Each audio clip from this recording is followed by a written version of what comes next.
Hey everybody, I'm back. We're jamming down with some Bob Marley. Uh, Even though I'm not a huge Bob Marley fan, but you know, I don't hate his music. I just don't love it.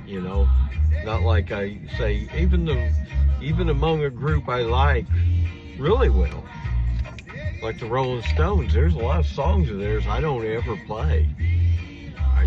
Jumpin' Jack Flash, I'm not a big fan of it.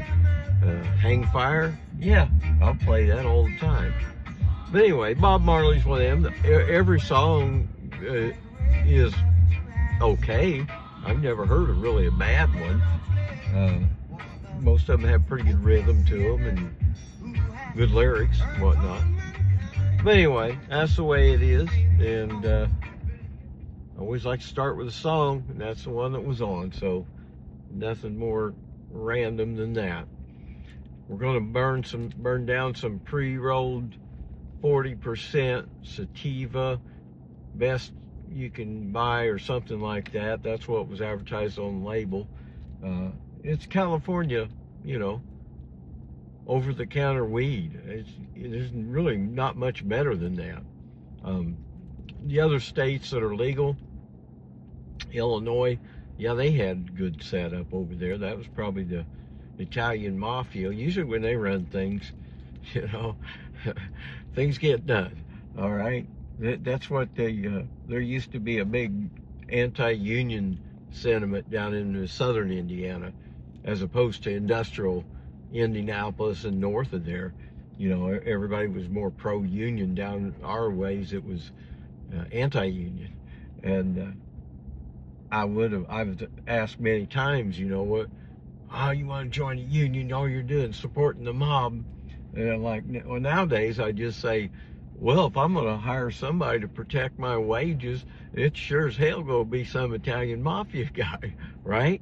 Doesn't that make sense? Let's take a big drag, chill out. And let's say thanks to everything the Italian mafia out of Chicago, and mainly they're an East Coast bunch. I don't know. They built Vegas, I think. But everything they've done, concrete, trash, and those little mats that go in front of your doors, let's give it up. All the unions that they support and represent and run, and all the times they push for higher wages, even though fighting a tough battle, guys. The battle between owners and laborers is it's always been there, and it's ever increasing. So let's say thanks to the members of the gangs and whatnot that are not terribly violent. They're working things out like like adults nowadays. You take that neighborhood, or you take the concrete, and I'll take the whatever.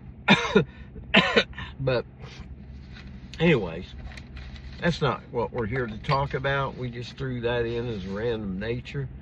Here on the show today, I'd like to tell you why gay guys and straight guys can't be friends. Okay? You want to know that, right? Why don't we have very many gay friends? And it's the same reason that men don't have women friends, right? A guy is not hanging out with a woman just to talk football. I suppose there might be some cases. I've never personally been involved in one, and I'm not really sure too many of my friends are, if they were hanging out with a girl, it was because they wanted to bang the girl. Let's just cut to the chase. Don't beat around the bush, as they say. If a guy was hanging out with a girl back in the old days, it's because he wanted to get down her pants. The good old-fashioned way, right? And everybody knew it. The girl knew it, the guy knew it, and it covered all your boundaries, right? Because you're well, back in the old days, you're seeing each other in person. You know, you meet, you say hey, you talk a little bit, and you, as a guy, you're supposed to be the guy that moves first, right? And you'll get a feel. You know, after a bit, you'll know whether or not, oh, is this girl just talking to me to be polite, or is she, is she interested in hearing a little more? Yeah, you give her a couple chances, and then you're like, you know, whatever. Because I was saying a while back, let me be sure we stay on track. We're going to talk about men and women, then we're going to talk about straight men and gay men, and I'm going to give you an example of not all like that, and we're going to veer off on a path of good looking, the path of good looking, because everybody thinks, boy, wouldn't it be cool just to be a really good looking person? Well, you know what? A lot of times, if you're too good looking, you don't develop much of a personality, because everybody's coming to you and offering you everything you need, right? So I went to work for a gay guy. I didn't know he's gay. I just, you suspect sometimes, maybe by the way they talk, or, he's telling me he's not married and he doesn't have any kids. He's 50. I think he was 52 at the time. I was probably maybe 45 or something. And I asked what he's got, and he showed me the handyman list. I said, yeah, I'll take care of that. Just, probably before noon, I'll have these guys done. So we started working. I started on the kitchen light, just a simple change out. I hadn't even got the old light down, and he's already digging in about, so what's your scoop? Are you a married guy or what? And I said, no, I'm single. And he said, no kids? No kids. Well, divorced, I think I told him, divorced. No kids. He saw him, thin, I'm well dressed, my hair's fixed nice. I mean, sure, maybe he was hitting around, and that's, I guess, a good thing. I'll take it as a compliment.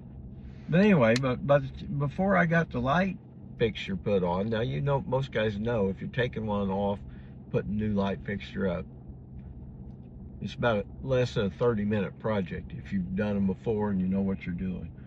Okay, so before we got that done, this guy was already asking me if I knew who would give the best blowjob.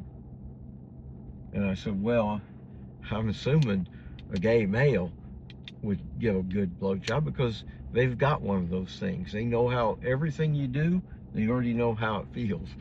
A woman, you got to tell her sometimes, oh, watch it, don't get your teeth on, because as you get older, you're really sensitive on things like that. Like when it starts getting hard, you got to be careful. One scratch of one of those big decorative fingernails, and woof, you're back to square one, so to speak. So anyway, mostly why guys like that don't hang out together is because, just like men and women, most men, if they're hanging out with a woman, most men want to get her into bed. And then after they're done in bed, then I guess you could be friends, but mostly they're not. I don't think my ex-wives don't talk to me, so I wouldn't expect, and my ex-girlfriends, there's hardly anyone I wouldn't say hardly anyone, there's no one I'm in contact with from my past. My past being, a lot of past. And so that's just one of them things. That's just the nature of it. You got to accept it as it is. Maybe if you were involved with gay men in a situation like a club, you had a club where you all got together and talked about, politics or something, and you're all maybe, one type of politics, not you know, and then there's a gay man in your group, you guys could be friends. But I don't know if it's going to be friends all the way to the all the way to the bank. Is it always going to be just like that, or is this guy going to bitch and put the moves on you? Well, I'm reminded of that Elton John movie, right? I watched the other day. I don't know if that was called Rocket Man, but really good movie. I mean, who doesn't like Elton John? You know, shoot, that like a guy like Elton John, even at his age today, would make a lot of guys go go a little bit. Yee-hee. You know, he's one of those guys that's just a very distinguished Sir Elton John. Yeah. Anyway, in that movie, apparently when him and Bernie Taupin got together, Bernie's like a lyrics guy, and Elton's a you know, kind of music man, and Elton leaned over and tried to kiss him, and Bernie told him, no, this can't be like that. So I guess they just violated the whole premise of the show. They said guys, a straight guy and a gay guy can't be friends. Well, now these guys were friends, I'm sure. They were songwriters together, songwriting partners second, right? They're friends first, then songwriting partners. And then, man, they're just businessmen. And they made millions of dollars, hundreds of millions. And again, Elton, he just cut out his own little niche in there in the market. He was the madman across the water, as he said. You know, man, he had to come out with them big glasses on, and like I say, if most guys watching that, you know, straight guys watching a guy like Elton, they got to be thinking something. You know, they'll never admit it, but they're probably thinking, you know, wonder what that'd be like, you know.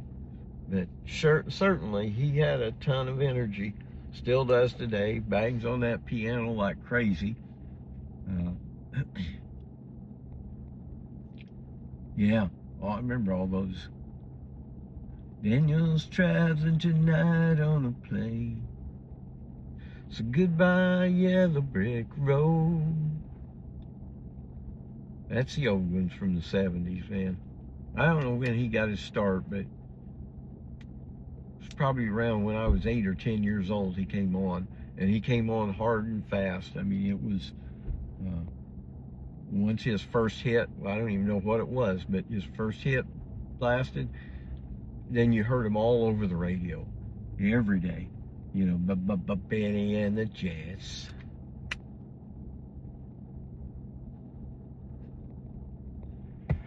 Anyway, that was my theory, and it seems like my theory is not necessarily true, according to Bernie Taupin and Elton John. Apparently, these guys can have a very successful relationship. That's, I guess you'd call it a relationship that's non-sexual, supposedly. And again, men and women, do they have that? Yeah, only after they've slept together. You can do that. After you lose interest in, you know, booming your partner anymore, then you can be friends if you want, but most likely there's enough sore feelings there that you don't really want to do that either.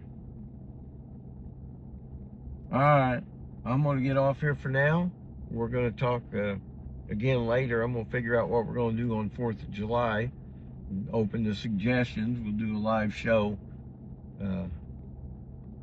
where there's some fireworks around. All right, take care. Peace. God bless you.